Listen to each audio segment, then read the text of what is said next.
ओम नमः चंडिकायै नमः। बीना पुस्तकधारिण्यै नमः। नमस्कार सज्जनों, मैं आज दो शब्द आप लोगों के सामने राज्यों के विषय में कुछ विशिष्ट जानकारी देना चाहता हूं। आप बहुत सारा राज्यों का वीडियो देखे होंगे, बहुत सारा विषय वस्तु दिया है, किंतु ये पौराणिक ग्रंथ से लिया गया है। और पहले ज़माना में जब राजा महाराजा का ज़माना हुआ करता था, उस टाइम में हमारा समाज उतना शिक्षित नहीं हुआ करता था। ये सब राजा तक ही सीमित रह जाता था। बड़े आदमी के बच्चे के ही कुंडली बनते थे, उनका जानकारी लिया जाता था। और जो राजा हुआ करता था उसको जिज्ञासा था कि हमारा जो बेटा है, हमारे जो बच्चे हैं, क्या इसका राजयोग है? अगला राजा क्या यही बनेगा या इस राज्य को संभाल के चलाएगा? तो ये सब चीज जानकारी लेके उस हिसाब से बच्चा का जन्म होना, वो टाइम देखना, उनका राजपुरोहित हुआ करता था। तो ये सब उस जमाना में ये राजा तक ही सीमित रह जाता था। गांव समाज अगर थोड़ा बहुत शिक्षित है भी, तो उतना अपने बच्चे के लिए आज भी गांव घर में आप जाइए तो इतना ध्यान नहीं देता है हमारे बच्चे क्या बनेंगे नहीं बनेंगे। तो कुंडली भी बन के आया और कुंडली घर में पड़ा हुआ है, उनके विषय में कोई जानकारी नहीं आज भी हम लोग लेते हैं। किंतु हम कई सारा वीडियो में बता चुका हूं, जब हम लोग जन्म लेते हैं हम सभी, तो हमारा जो जन्म का टाइम है वो बहुत ही महत्वपूर्ण है। तो मुझे एक चीज का खुशी हुई यहां पर, मैं जो आजकल बहुत आदमी पूछते हैं, जब किसी घर में हमारी माता बहनें गर्भवती हैं, उनके जो परिजन होते हैं पूछते हैं पंडित जी किस टाइम में अच्छा मुहूर्त है बच्चा का जन्म हो, तो बहुत ही अच्छा लगता है मुझे।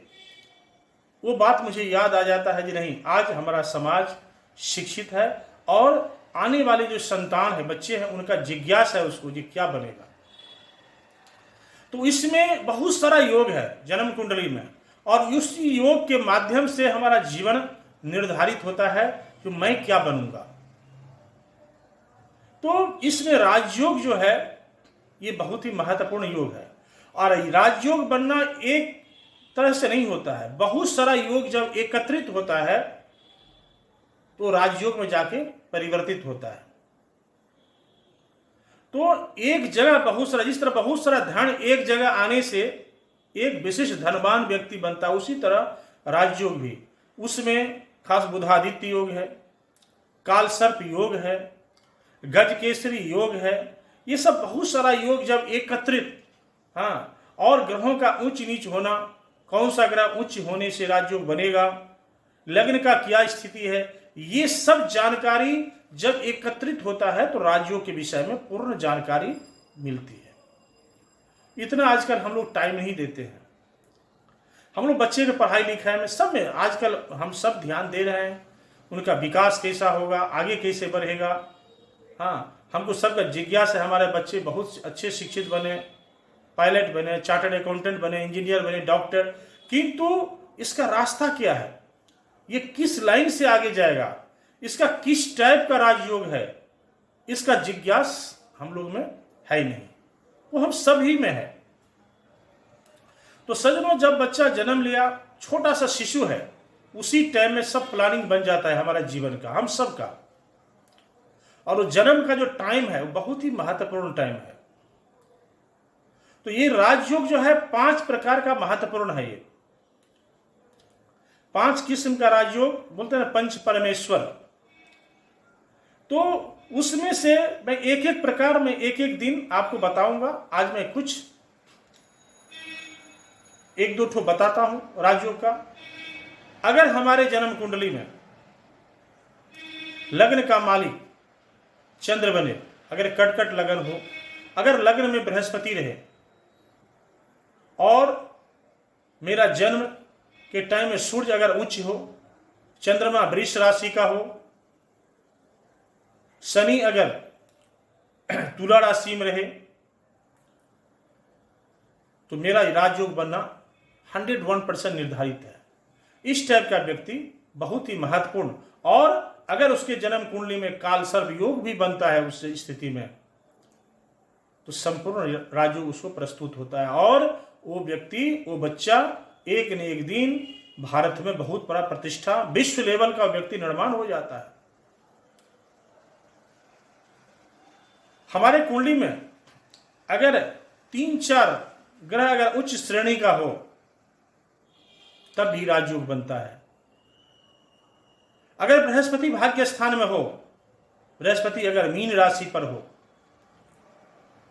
और सूर्य केंद्र में हो, सूर्य अगर सिंह राशि पर में केंद्र में हो, चंद्रमा अगर वृष राशि में हो या तुला राशि में हो तब भी राजयोग बनता है। अगर हमारे जन्म कुंडली में सूर्य अगर मेष राशि में हो और सूर्य बुध अगर केंद्र में या भाग्य स्थान में या कर्म स्थान में हो तभी बुधादित्य योग के साथ राजयोग का निर्माण होता है।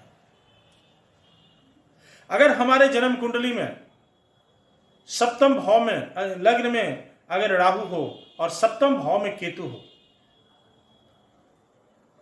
और मेरा लग्न चाहे तो मिथुन लगन हो, चाहे कर्क लगन हो या तो सिंह लगन हो,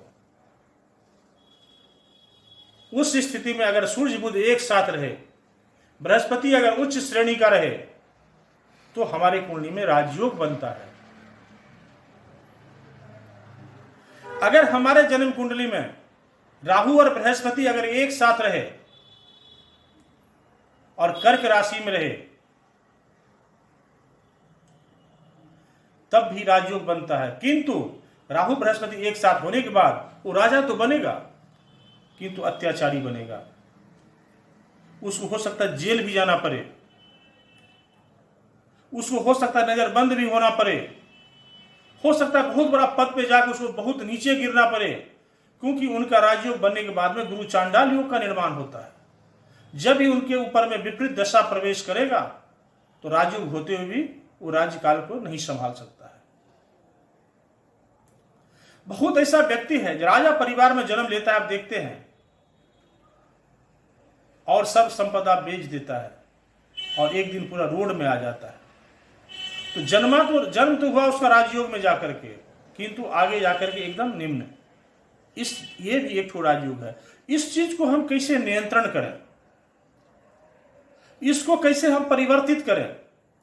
अगर मेरा जीवन में विपरीत योग आ रहा है 25 साल की उम्र में, 30 साल की उम्र में, 50 साल की उम्र में, कभी कल देखा गया जब हम जो है सो पिछला 40 साल तक राजा की तरह जिंदगी व्यतीत किए हैं, क्योंकि जब मेरा 40 वर्ष का उम्र निकला और पिछला और 30, 35, 40 वर्ष बचा हुआ है, इस टाइम मेरा एकदम दयनीय स्थिति हो गया। हमने भवन में रह रहा था, आज मैं भाड़े में कहीं रह रहा हूँ, किसी दूसरे के घर में रहा, दूसरे के सहारा में रह रहा हूँ, मेरे ऊपर में ऋण का लोड हो गया, भार हो गया।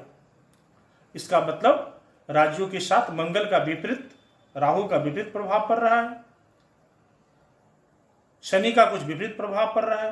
जब शनि नीच राशि में आता है,